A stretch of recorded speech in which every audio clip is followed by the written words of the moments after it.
Side खबरों के लिए सब्सक्राइब करें फ्लेम मीडिया और उसके बाद बेल आइकन को प्रेस करें ताकि सबसे पहले आपको मिले एक्सक्लूसिव खबरें।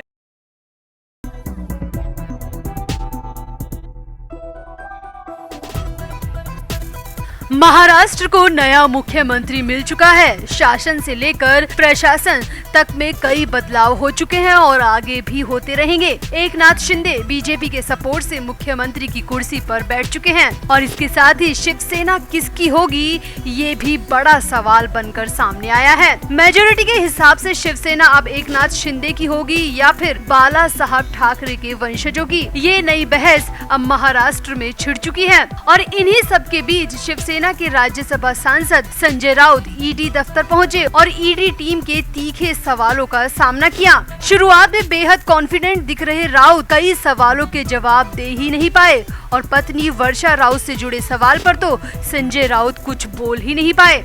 7 से 8 घंटे की पूछताछ के दौरान राउत बुरी तरह परेशान हो गए और अधिकारियों से कई बार पानी भी मांगा। तो क्या कुछ हुआ ईडी दफ्तर के अंदर? सबको सवालों के कटघरे में खड़े करने वाले संजय राउत आखिर क्यों खुद ईडी के सवालों से बचते दिखे? आपको बताते हैं सब। आप भी वीडियो को शेयर करें और अपनी राय कमेंट बॉक्स में जरूर दें। तो 1 जुलाई यानी कि आज शिवसेना नेता Sanjay Raut money laundering case में प्रवर्तन निदेशालय के अधिकारियों के सामने पेश हुए। जांच एजेंसी ने राउत को 28 जून को समन भेजा था और 29 जून को बुलाया था, लेकिन संजय राउत के वकील ने जांच एजेंसी से पेश होने के लिए कुछ और वक्त मांगा था, जिस पर ईडी की तरफ से 1 जुलाई की तारीख दी गई थी और 1 जुलाई को संजय राउत अपनी पेशी के लिए पहुँचे। 7 से 8 घंटे की पूछताछ में ईडी की टीम ने राउत से 25 से ज्यादा सवाल किए। इस दौरान ईडी अधिकारियों ने पात्रा चौल के पुनः विकास के नाम पर हुए घोटाले से लेकर राउत की पत्नी और दोस्तों से संबंधित वित्तीय लेन देन से जुड़े कई सवाल किए। शुरुआत में तो संजय राउत ने ईडी के सवालों का सामना किया, मगर खबर है कि धीरे धीरे राउत की बोलती बंद हो गयी। ईडी सूत्रों की माने तो 8 घंटे की पूछताछ में राउत ने 25 में से सिर्फ 5 सवालों के जवाब दिए, बाकी 20 सवालों के जवाब दिए ही नहीं। और जैसे ही ईडी अधिकारियों ने राउत से पत्नी वर्षा से संबंधित वित्तीय लेन देन पर पूछताछ की तो राउत चुप हो गए और इसके बाद तो राउत ने अधिकारियों के किसी भी सवाल का जवाब नहीं दिया। सूत्रों की माने तो संजय राउत बस बार बार पानी मांगते रहे और 8 घंटे के दौरान करीब 5 बार संजय राउत ने पानी भी पिया।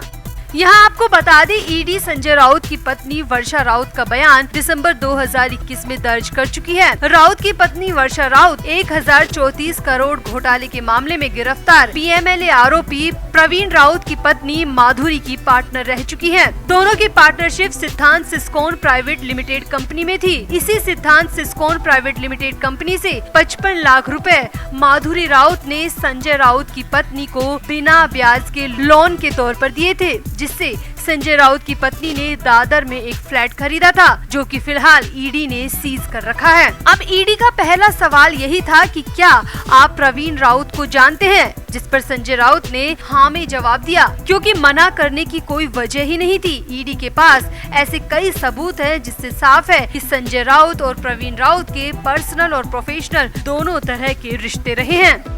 इसके बाद ईडी ने 4 और सवाल पूछे और इनके जवाब राउत ने हाँ और ना में दिए, मगर ईडी ने जैसे ही वर्षा राउत का जिक्र किया तो संजय राउत घबरा गए। जी हाँ, सूत्रों की माने तो ईडी ने जैसे ही संजय राउत से पत्नी वर्षा के वित्तीय लेन देन के बारे में सवाल किया और दादर के फ्लैट के बारे में सवाल किया तो संजय राउत कुछ बोले ही नहीं।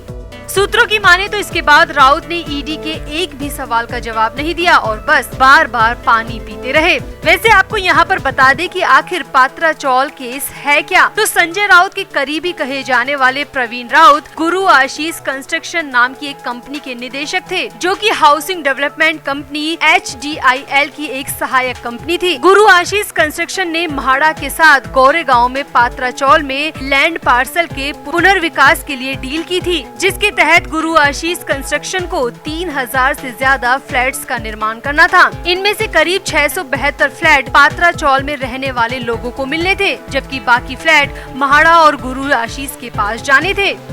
अब ईडी का आरोप है कि कंपनी ने फ्लैट्स का निर्माण नहीं किया और पात्रा चौल में रहने वाले लोगों के साथ ठगी करते हुए इस जमीन को 1034 करोड़ रुपए में अन्य 3 बिल्डर्स को बेच दिया और ठगी से आए करोड़ों रुपयों का ट्रांसफर प्रवीण राउत, माधुरी राउत और वर्षा राउत के अकाउंट्स में किया गया। ईडी अब इस पैसे के ट्रेल रूट का सोर्स खंगालना चाहती है। ईडी की जांच के मुताबिक संजय राउत और उनसे जुड़े लोगों की घरेलू और अंतर्राष्ट्रीय यात्रा के लिए होटल और टिकट्स भी प्रवीण राउत की कंपनी से ही बुक किए जाते थे। यानी कि प्रवीण राउत की कंपनी ने संजय राउत और उनसे जुड़े लोगों पर लाखों रुपए खर्च किए थे।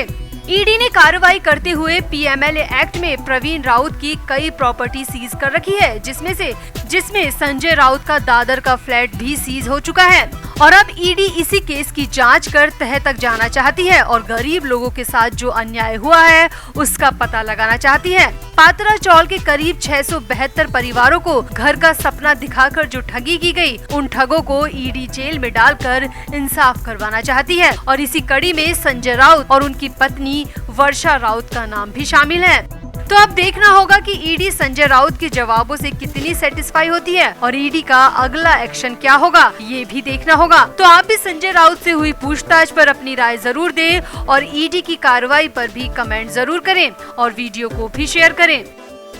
तो उद्धव ठाकरे की सरकार चली गई, पावर चली गई, पिछले कई सालों की मेहनत बर्बाद हो गई, मगर संजय राउत का कुछ नहीं गया। वो पहले भी राज्यसभा सांसद थे और अब भी राज्यसभा सांसद हैं। मगर अब राउत के जाने के दिन भी नजदीक आ रहे हैं। 1 जुलाई को संजय राउत को घोटाले के सारे कागजों के साथ ईडी दफ्तर में पेश होना है। ईडी अधिकारियों के सामने 1034 करोड़ रुपए के घोटाले के बारे में सब कुछ बताना है। ईडी के हर सवाल का जवाब भी देना है। अब तक तो अपनी सरकार थी तो राउत ईडी के समन को ज्यादा सीरियस भी नहीं ले रहे थे, मगर अब हालात बदल चुके हैं और बदले हुए हालात में ईडी के समन को संजय राउत ने अपनी गिरफ्तारी का पैगाम मान लिया है और खुद अपने मुंह से अपनी गिरफ्तारी की बात सबके सामने कह दी।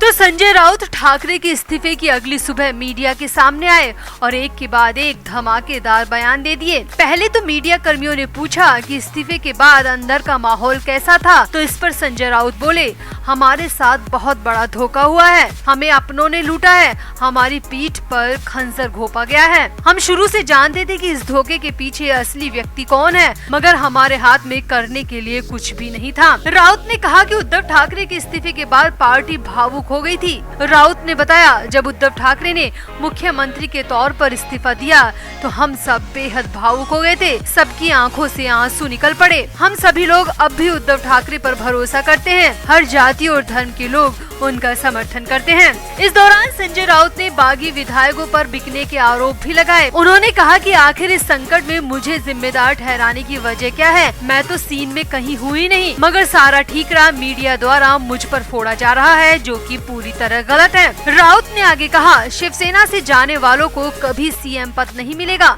नारायण राणे और छगन भुजबल जैसों को भी नहीं मिला। शिवसेना छोड़ दी तो उनका करियर ही चौपट हो गया। हम विधायकों की खरीद फरोख्त में विश्वास नहीं करते।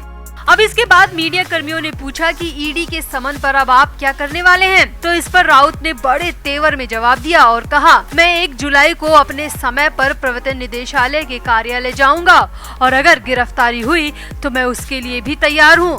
हम बाला साहब के शिव सैनिक हैं, लाठी खाएंगे, जेल जाएंगे, मगर झुकेंगे नहीं। अब संजय राउत की बातों से साफ है कि सत्ता चली गई, मगर राउत के तेवर वैसे के वैसे ही हैं। वो अब भी गिरफ्तारी की बातें बड़े बेखौफ तरीके से कर रहे हैं। तो आपको क्या लगता है, क्या ईडी राउत को अरेस्ट कर लेगी? क्या राउत की हालत भी नवाब मलिक जैसी होने वाली है? आप भी अपनी राय कमेंट बॉक्स में जरूर दें और वीडियो को भी शेयर करें।